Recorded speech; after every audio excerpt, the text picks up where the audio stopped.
Olá, aqui é o professor Ari e agora nós vamos começar com a nossa última aula de eletroquímica sobre as leis de Faraday. Bom, antes de mais nada, quem foi Faraday? Michael Faraday foi um físico muito famoso, muito importante. Ele trabalhou muito na área de eletricidade, onde ele desenvolveu a indução eletromagnética, onde eu posso transformar eletricidade, né, eu posso criar eletricidade através do movimento de um ímã e vice-versa. E aí, com isso, ele deu origem a uma coisa muito importante que é o motor elétrico. O motor elétrico mudou completamente tudo que a gente imaginava de sociedade, onde deu origem a várias evoluções científicas, né? Podendo criar linhas de produção, podendo criar energia que fosse levada para vários lugares. Então, Faraday foi importantíssimo. Só que para nós essa parte física não vai ficar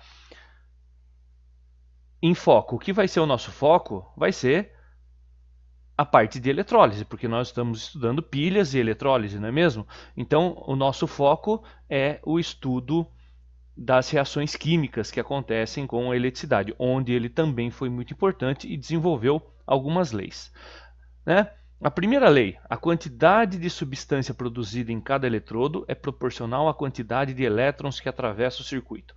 O que significa isso? Significa que sempre que eu tenho um eletrodo e esse eletrodo vai produzir uma substância, ou seja, se ela vai ser depositada ou se ela vai ser oxidada, vai ter que ser proporcional à quantidade desses elétrons. Mas para isso a gente precisa lembrar do quê? Olha só, um elétron eu sei que tem 6 vezes 10 elevado a menos 19 coulombs. Isso todo mundo sabe, certo? Mas o que eu sei também? Eu sei que 1 mol de elétrons é 6 vezes 0,2 vezes 10 a 23 elétrons, certo? Com isso eu consigo calcular a quantidade de carga que eu tenho em 1 mol de elétron, certo? Fazendo a conta, eu tenho 96.500 coulombs. Então essa é a carga de 1 mol de elétrons. Essa carga de 1 mol de elétrons também recebe o nome de constante de Faraday. Essa constante de Faraday é então nada mais nada menos que 96.500 coulombs ou 1 mol de elétrons. Então essa relação vocês têm que saber que é muito importante. Então 1 Faraday igual a 96.500 coulombs, que é exatamente 1 mol de elétrons, certo? E outra coisa que ele descobriu também, que a intensidade da corrente também faz parte e deve ser definida exatamente da mesma maneira que vocês aprenderam em física. Corrente é igual a carga sobre o tempo, mas isso vocês já sabem, não é mesmo? Bom, então vamos fazer um exemplo. Calcule a massa de alumínio produzida em uma eletrólise ígnea de cloreto de alumínio se for utilizada uma corrente de 19,3 amperes durante 500 segundos. Bom, veja bem, o exercício que é a massa, eu tenho corrente e tenho tempo. Mas como que eu vou fazer isso? Como que eu faço? Bom, primeiramente, o que eu sei do exercício, não é mesmo? Bom, eu sei que vai ser produzido alumínio, certo? Se eu sei que vai ser produzido alumínio, eu preciso da semi-reação. A semi-reação, como é que eu faço? É o íon mais a quantidade de elétrons dando origem ao metal, certo? Desse jeito, olha só. Como é o alumínio, eu sei que é 3 mais. Se é 3 mais, eu sei que vão ser liberados 3 elétrons, não é isso? Então, Al. Se eu transformar isso em mol, eu sei que 1 mol de alumínio é igual a 3 mols de elétron. É só olhar aqui, ó. A relação aqui eu não tenho número nenhum, é 1. Aqui eu tenho, significa que eu tenho 3 mol de elétron. Significa que a minha relação é essa daqui. 3 mols de elétron vão se relacionar proporcionalmente a 1 mol de massa. Então eu vou ter que transformar isso. Como é que eu faço? E agora? Senta e chora desesperadamente? Lógico que não. Agora eu acho a carga correspondente. Então eu vou ter que saber qual que é a carga que eu tenho, né, para essa quantidade de elétrons, para eu poder achar a massa. Então olha só o que eu faço. Eu sei que 1 mol de elétrons é 96.500 coulombs, que isso eu já sei. Então eu acho a carga, certo? Se eu tenho corrente e tenho tempo, eu substituo na fórmula, né? Corrente é 19,3, o tempo é 500, passo para lá multiplicando, achei o meu resultado, que é 9.650 coulombs. Mas acabou aí? Não, vamos retomar. Então, o que eu tenho? Agora, eu sei que 1 mol de elétrons é 96.500 coulombs, mas eu não tenho 1 mol de elétrons, certo? O que eu tenho? Eu sei que 3 mol, ó, se 1 mol é 96.500, aqui eu tenho 3, eu vou fazer 3 vezes 96.500. E eu tenho 1 mol de massa. Qual que é a massa do alumínio? Todo mundo sabe que é de 27 gramas. Então agora eu relacionei para eu poder começar o meu cálculo, certo? Então, o que eu achei? Eu achei a carga, que é de 9.650, certo? Substituo aqui embaixo, olha só. Então, se eu sei que 3 vezes 96.500 é igual a 27 gramas, é lógico que 9.650 vai ser igual a x, não é isso? Resolvendo isso daqui, como é que fica? Olha só, eu coloquei aqui para baixo para ficar mais fácil. O que eu posso fazer? Se eu cortar esses dois, eu sei que vai sobrar 10, porque esses dois aqui, a diferença deles é só de 10, não é isso? Consequentemente, é só fazer 3 vezes 10. O 27 continua 27 e o x é o que eu vou achar. Fazendo esse resultado, o que eu tenho? X igual a 27, porque eu vou fazer regrinha de 3, né? Esse vezes esse vezes esse. 27 dividido por 30 igual a 0,9 gramas. Então, eu consegui achar a massa que eu queria de alumínio. Entendendo o caminho como é que é? É um caminho longo, certo? Vamos fazer mais um? Olha só. Deseja-se depositar a prata sobre um colar de ferro.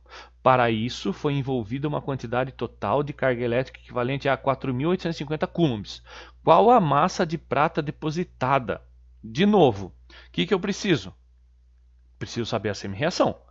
Se é prata, Ag+, mais um elétron menos, virando Ag, certo? De novo, eu quero a massa, certo? Então eu tenho que ver a minha relação. Qual que é a minha relação aqui nessa equação? Dá para perceber que é o quê? 1 mol para 1 mol. Concordam comigo? Ó? 1 mol de elétrons, 1 mol de prata. Certo? Até aí tudo bem. Bom, então o que eu tenho que fazer agora? Bom, 1 mol, eu sei a carga de 1 mol, não sei qual que é a carga de 1 mol de elétrons. Não é 96.500? E eu sei qual que é a massa de prata, não sei, que está aqui no cantinho, 108 gramas. Então, ó, transformei o mol em carga e transformei o mol em massa, exatamente do jeito que o exercício quer. Sempre do lado do elétron eu tenho que transformar em carga. Do lado do elemento ou da substância, eu tenho que ver o que o exercício quer. Às vezes ele vai querer massa, às vezes ele vai querer volume, às vezes ele vai querer quantidade de partículas. Depende. Nesse caso, ele queria massa, certo? Bom, aí eu vou ver o que eu tenho. O exercício está me passando 4.825, não é isso? E é lógico que eu vou achar a massa, certo? Fazendo regrinha de 3, certo? Vai ficar x vezes 96.500 igual a 108 vezes 4.825. Resolvendo, isso aqui vai dar quanto? 5,4 gramas, certo? Porque eu passo dividindo, não é lógico? Resultado da divisão, 5,4 gramas. De novo, eu achei a massa que foi depositada, certo? Mais um. Por uma solução aquosa de Na2SO4, faz-se passar uma corrente elétrica de 96,5 amperes durante 1 minuto e 40 segundos. Cuidado com isso, tem que transformar tudo em segundos. Calcule o volume de gás produzido no cátodo e no ânodo. Olha só, agora eu quero o volume do gás. E é na CNTP. Se é na CNTP, obrigatoriamente 22,4 litros. Isso vocês já sabem. Bom, mas o que eu preciso fazer então? Primeiro, eu tenho que achar o que vai no cátodo e o que vai no ânodo. Lembram das aulas anteriores? Eu tenho que ver quem descarrega. Bom, no cátodo eu sei que é o polo negativo, então vai descarregar o cátion. O cátion que eu tenho é o Na, certo? Mas se é uma solução aquosa, eu posso descarregar o Na ou o H+, certo? Quem que descarrega? Lembra que o sódio é da família dos metais alcalinos, então não descarrega jamais. Então eu sei que vai descarregar o quem? O hidrogênio, certo? Se eu sei que vai descarregar o hidrogênio, eu vou fazer o quê? Eu vou transformar isso em mol. 2 mol de elétron corresponde a 1 mol de hidrogênio, certo? Se eu fiz isso no cátodo, tenho que fazer isso no ânodo também, certo? O ânodo é o polo positivo, então descarrega o ânion. Lembra? Quem que vai descarregar? O SO4 ou o OH? Lógico, tudo que é oxigenado não descarrega. Então descarrega quem? O OH, certo? Produzindo um gás. Qual que é o gás que vai ser produzido? Aqui, ó, O2. Aqui eu já coloquei a equação de descarga completa, certo? E agora eu vou transformar em mol. Olha só, meio mol para 2 mol. E agora eu vou fazer o quê? Vou ter que achar a carga. Eu tenho a carga? Não. Eu tenho a corrente e tenho o tempo. Se eu tenho tempo e corrente, eu posso calcular a carga, não tenho? Não é verdade? Ó, corrente de 96,5, tempo de 100 segundos, já transformei, né? Porque 1 minuto são 60, mais 40, 100 segundos. E aí eu acho a carga. Como? Pela equaçãozinha. Substituo na fórmula e passo do outro lado como? Multiplicando. Quanto deu? 9.650 coulombs. Agora esse 9.650 coulombs que eu vou achar, vou jogar ali no mol de elétrons, né, para poder descobrir a realidade. Então vamos lá. Bom, antes de mais nada, o que eu sei? Eu sei que eu tenho a minha carga, que eu acabei de achar aqui no cantinho, né, 9.650 coulombs, mas eu sei que 1 mol é 96.500, não é isso? Então olha só, se eu tenho 2 mol, 2 mol é 96.500 e eu sei que 1 mol de um gás é 22,4 litros. Certo? Lembra que eu falei que se está na CNTP eu tenho que saber transformar em volume? Não é isso? Aí, o que eu vou fazer? Jogar esse valor que eu encontrei embaixo e eu acho o volume. Se vocês perceberem, a diferença aqui é de 10, não é isso? Então, olha só, eu posso cortar os dois, certo? Virou 20, certo? O 22,4 é o que eu quero. Embaixo sobrou 1 e x. Faço o quê? Regrinha de 3. Passo dividindo. Quanto deu? 1,12 litros. Mesmo raciocínio vou fazer aqui para o lado do oxigênio. Olha só. Só que agora o que eu tenho? Eu tenho meio mol, então meio mol é metade de 22,4. Lembra que eu quero o volume. Sempre que eu tenho a substância, ou vai ser massa, ou vai ser volume, ou vai ser partícula, não é isso? Agora, aqui sempre que for no elétron, eu tenho que ter a carga. Então, minha carga sempre de 1 mol é 96.500, vezes 2, porque eu tenho 2 mol, certo? Aí o valor que eu achei, coloco embaixo, e obviamente vou achar o valor de x. De novo, corto os dois, o que sobra? Sobrou 20, não é isso? E aqui eu sei que meio vezes 22,4 vai dar 11,2. E embaixo sobrou x igual a 1. De novo, regrinha de 3, vai ficar 11,2 dividido por 20, que deu? 0,56 litros. Melhorou?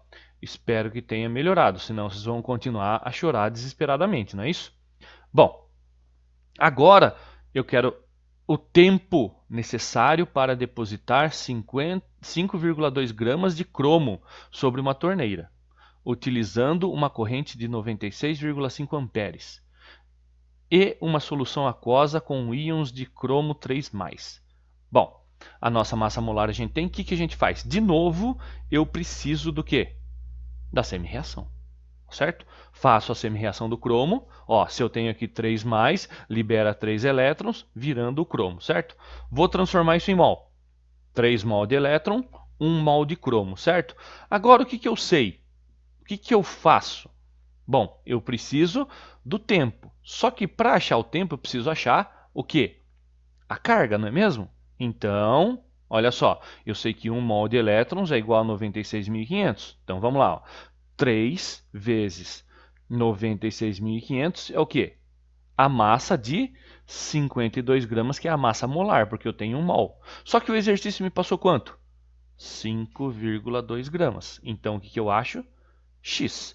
O que você percebe nessa relação? É só dividir por 10. Então, vou pegar aqui, vou dividir por 10 também. Então, o meu x é quanto? 3 vezes 96.500 dividido por 10. Então, é só cortar os zeros aqui, que ficou 3 vezes 9.650, que vai dar 28.950. Esse valor é a carga. Se eu tenho carga, se eu tenho corrente, né, eu acho o tempo, porque o que eu quero é o tempo. Eu tenho carga e corrente, não tenho?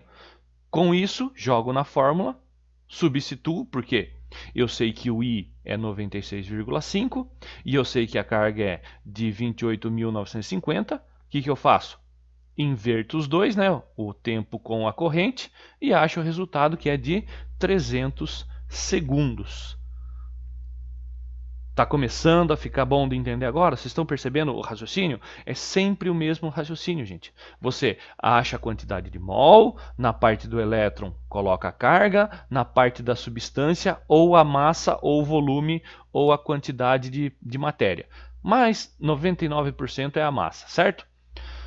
Vamos lá, agora nós temos um outro exercício. Considere 3 soluções aquosas distintas, cada uma delas com sulfato de cobre, nitrato de prata e cloreto de níquel. Cada um separado do jeito que está aqui no esqueminha ao lado. Tá vendo esse esqueminha aqui? Então eu tenho as soluções. A azulzinha é sulfato, a transparente é nitrato e a meio verdinha aqui é o cloreto, certo? Depois de um intervalo de tempo são depositados 0,1 mol de prata metálica. Opa, então essa é a minha informação importante. Com base nessa informação, calcule a massa de cobre e níquel depositados nos eletrodos. Bom, primeira coisa, o que eu faço? Eu tenho a prata, então eu vou fazer o quê? A semi-reação da prata, lógico. Certo? Com a semi-reação da prata, eu consigo achar a quantidade de mol, mas eu sei que eu tenho o quê? 0,1 mol de prata metálica. Por quê? Porque o exercício passou para mim, não passou? Certo? E, é lógico, se 1 mol corresponde a 1 mol, é lógico que 0,1 vai corresponder a 0,1 mol de elétron também, certo? Então, eu não tenho sofrimento, por enquanto, porque a relação é de 1 para 1. Essa é a informação que eu tenho. Agora eu vou ter que usar essa informação para achar o quê? Para achar a massa do níquel e do cobre. Então a gente tem que fazer as semi-reações dos dois também. Semi-reação do cobre fica como? Cu2+, mais 2 elétrons menos, virando Cu. Posso transformar isso em mol? É lógico que eu posso. 2 mol de elétron, 1 mol de cobre, certo? O que acontece? Se eu sei que é 1 mol e é sempre proporcional, lembra que é sempre proporcional? Então, se foi depositado 0,1 mol de prata, também vai ser depositado 0,1 mol de cobre, também vai ser depositado 0,1 mol de níquel. Por quê? Porque lembra a primeira lei? Sempre proporcional, não é isso?